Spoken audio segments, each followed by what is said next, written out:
ዛሬ የምናወራው ስለ ሰልፍ ወርዝ ወይም ለራሳችን ያለን ዋጋ እና ከሀብት ወይም ከአባንደንስ ጋር ያለውን ግንኙነት ነው የምናየው። ምክንያቱም ከራሳችን ጋር ለራሳችን ያለን የምንሰጠው ዋጋ ከሀብት ጋር ያለን ግንኙነት ዳይሬክትሊ ሪፍሌክት ያደርጋል። የተገናኙ ናቸው እነዚህ ሁለቱ ማለት ነው። ምክንያቱም በተፈጥሮ ህጎች የሚተዳደረው ተፈጥሯዊ ዓለም እንዳለ ሆኖ ከሱ እላይ ደግሞ አርቲፊሻል የሆነ ሲስተም ወይም ሜትሪክስ ይሄ ዓለም የሚተዳደርበት ሰው ሰራሽ የሆነ ሲስተም አለ። እኛ ኤግዚስት የምናደርገው አሁን የምንኖረው እዛ ሰው ሰራሽ ሲስተም ውስጥ ነው እንጂ ተፈጥሯዊ ዓለም ውስጥ አይደለም። እሱ ዓለም ደግሞ የቆመው ወይም ደግሞ ተግባራዊ የሆነው ከኛ በሚወጣ ጉልበት ወይም ኃይል ነው።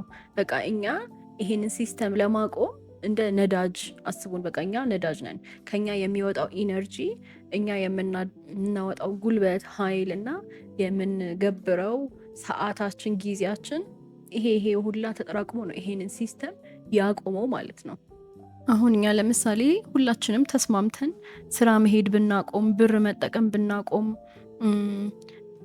ምግብ መግዛት ብናቆም፣ ትምህርት ቤት መሄድ ምናምን በቃ ሲስተሙ ላይ መሳተፍ ብናቆም ይሄ ሲስተም ክራምብል ያደርጋል። በቃ ወዲያው ነው የሚወድቀው፣ አንድ ቀን አይቆይም።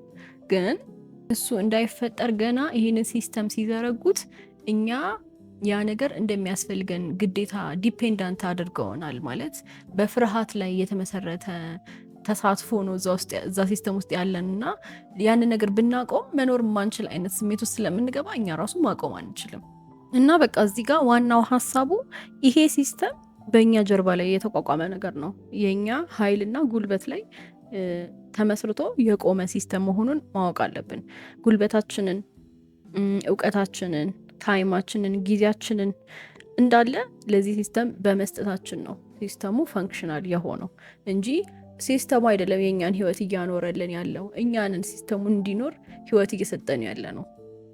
እና አብዛኞቻችን ደግሞ ከምናወጣው ኃይል ሩብ ያክሉን እንኳን አናገኝም። ከዛ ከሲስተሙ ማለት ነው ተመላሽ አናገኝም።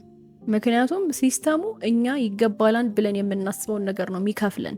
ለምናወጣው ኢነርጂ፣ ለምናወጣው ኃይል እና ጉልበት ይገባኛል ብለን የምናስበውን ነገር ነው የሚሰጠን፣ የሚከፍለን ማለት ነው። ሶ የኛ ለራሳችን ያለን ዋጋ ማተር የሚያደርገው እዚህ ጋር ነው ማለት ነው። እኛ ለራሳችን ዋጋ የማንሰጥ ከሆነ ሲስተሙ ለኛ ዋጋ አይሰጠንም ማለት ነው። ምክንያቱም ሲስተሙ ለኛ ኬር የሚያደርገው ነገር የለም።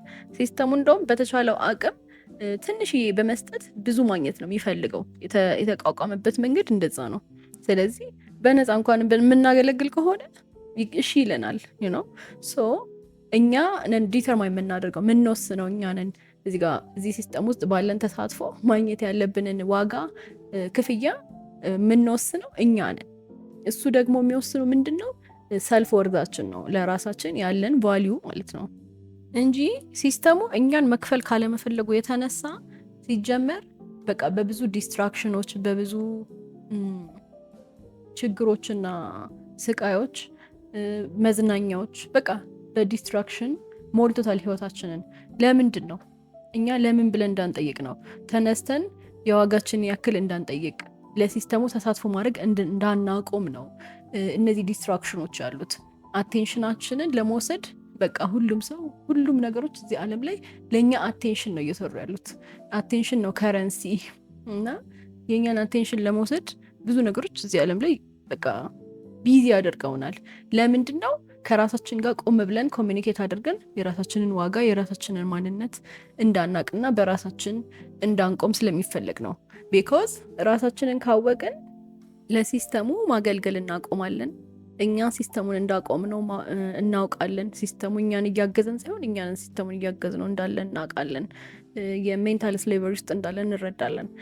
ስለዚህ የራሳችንን ኃይልና የራሳችንን ፓወር እናገኛለን ቆም ብለን ማሰብ ከጀመረን። ግን እሱን እንዳናደርግ ምንም ፋታ አይሰጠንም። በቃ በዲስትራክሽን፣ በስትረስ፣ በምናምን ቢዚ ያደርገናል። ምክንያቱም ከራሳችን ጋር ያለውን ግንኙነት እንዳንመሰርት ነው የሚፈለገው ማለት ነው።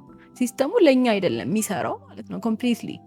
ምክንያቱም ቆም ብለን ዋጋችንን አወቅን ማለት ከሲስተሙ ብዙ ክፍያ እንፈልጋለን ለምናወጣው ኢነርጂ፣ ወይም ደግሞ ኮምፕሊትሊ ሲስተም ውስጥ መሳተፉን ላናቆማለን ማለት ነው።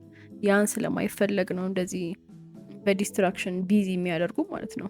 እና ምንም ቢሆን ግን ሲስተሙ የሚሰጠን ዋጋ ወይም ክፍያ እኛ ለራሳችን ባለን ዋጋ መጠን ነው። በቃ እሱ ዩኒቨርሳል የሆነ ነገር ነው። እኛ ለራሳችን በሰጠነው ቫሊዩ ልክ ነው የምናገኘው ከውጪ ማለት ነው። ለምሳሌ የአንድ መስሪያ ቤት ጥበቃና የዛ መስሪያ ቤት ሲኢኦን ብናወዳደራቸው ጥበቃው ጊዜውን፣ ኢነርጂውን፣ እንቅልፉን ሁሉ አጥቶ በጣም ረጅም ሰዓት እዛ መስሪያ ቤት ውስጥ ይሰራል። ግን ዝቅተኛ ተከፋይ እዛ መስሪያ ቤት ውስጥ እሱ ነው። ለምንድን ነው? ከዛ ደግሞ ሲኢኦ አለ ኢቭን በሳምንት 2-3 ቀን ሁላ ብቻ ገብቶ እንኳን ማለት ነው ከሁሉም በላይ የሆነ ክፍያ ሊያገኝ ይችላል ማለት ነው። ስለዚህ የእነዚህ ሁለት ሰዎች ልዩነት ምንድን ነው? የእውነት ለመናገር የትምህርት ደረጃ ምናምን አይደለም። ኮምፕሊትሊ የሰልፍ ወርዛቸው ላይ ነው ዲፔንድ የሚያደርገው።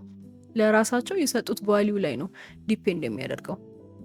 እኔ ይገባኛል ብለን ለሰጠነው ዋጋ ነው ሲስተሙ የሚከፍለን። ስለዚህ ያን ሁላ አውጥተን ያን ሁላ ተጠግረረን ሰርተን ከዛ በኋላ ምንም ነገር ማናገኝ ከሆነ የራሳችን ሰልፍ ወርዝ ላይ ነው እዚጋ ችግሩ ማለት ነው እንጂ ሃርድ ወርከር ነን ታታሪ ሰራተኛ ሆነን እንደዛ የሚሆን ከሆነ እስቲያስቡት ምንድን ነው ችግሩ? ለዛ ነው እኔ ታትሮ መስራት አይደለም ዋናው ፖይንት ብዬ የማስበው ማለት ነው። ምክንያቱም አሁን የትምህርት ደረጃ ታትሮ መስራት ምናምን ቢሆን ማለት ነው። እስቲ አሁን ኢትዮጵያ ውስጥ ዝቅተኛ ተከፋይ ብዙም ደህና ገንዘብ የማያገኘው እኮ የተማረው ሰው ነው። ከትምህርት ደረጃ ጋር ምንም የሚገናኝ ነገር የለውም ይሄ ነገር ማለት ነው። ዲፔንድ የሚያደርገው ይሄ ነገር የራሳችን ዋጋ ላይ ነው ማለት ነው። ለራሳችን የምንሰጠው ዋጋ ምንድን ነው፣ ምን ያህል ነው የሚለውን ላይ ነው ዋናው ማተር የሚያደርገው። ስለዚህ ለራሳችን የምንሰጠውን ዋጋ መጨመር አለብን።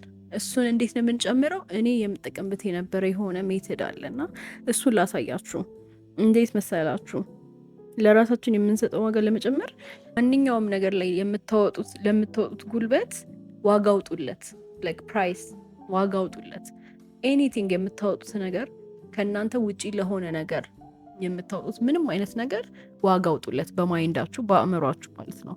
እንዴት? አሁን ለምሳሌ ለሆነ ሰው ውለታ ስንውል ይሄ የዋልኩለት ውለታ 1 ሚሊዮን ብር ዋጋ አለው ብለን በቃ ለራሳችን ያንን ብር ዋጋ እንስጠው፣ የብር ዋጋ ማለት ነው።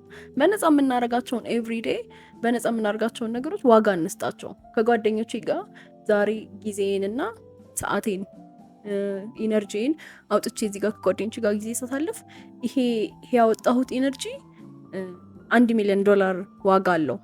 የፈለጋችሁትን ብር ማርክ ትችላላችሁ። እንደዚህ አይነት ዋጋ ስጡት በአእምሯችሁ። ኤቭሪዴ የምታደርጉትን ነገር ለምታወጡት ኢነርጂ ለምታወጡት ኃይል የሆነ ፕራይስ ስጡት፣ ዋጋ ስጡት በአእምሯችሁ ማለት ነው። እሱን በተደጋጋሚ ካደረጋችሁ የሆነ ሰዓት ላይ ይለምደዋል አእምሯችሁ። ከዛ ከለመደው በኋላ ለራሳችሁ ያላችሁ ዋጋ እየጨመረ ይመጣል ማለት ነው። ስለዚህ ዝም ብላችሁ ጊዜና ጉልበታችሁን አታባክኑም የትም ቦታ ማለት ነው። ቫሊዩ ስለምትሰጡት ለጊዜና ለጉልበታችሁ በጣም ተጠንቅቃችሁ ነው ጊዜያችሁንና ጉልበታችሁን የምታወጡት ማለት ነው። እና ለራሳችሁ ዋጋ ስላላችሁ የተሻለ እና ይገባኛል ብላችሁ የምታስቡት ሁኔታ ላይ ብቻ ራሳችሁን ታገኙታላችሁ። ዋጋችሁን ስለምታውቁ ዋጋችሁን የሚያውቁላችሁ ግንኙነቶች ውስጥ ነው ራሳችሁን የምታገኙት። ቫሊዩ የሚያደርጓችሁ ሰዎች ጋር ነው የምትውሉት። በቃ ዩር ላይፍ ምርጫዎቻችሁ እየተቀየሩ ይመጣሉ የራሳችሁን ዋጋ ባወቃችሁ ቁጥር ማለት ነው። እና ይህንን ነገር ፕራክቲስ አድርጉ።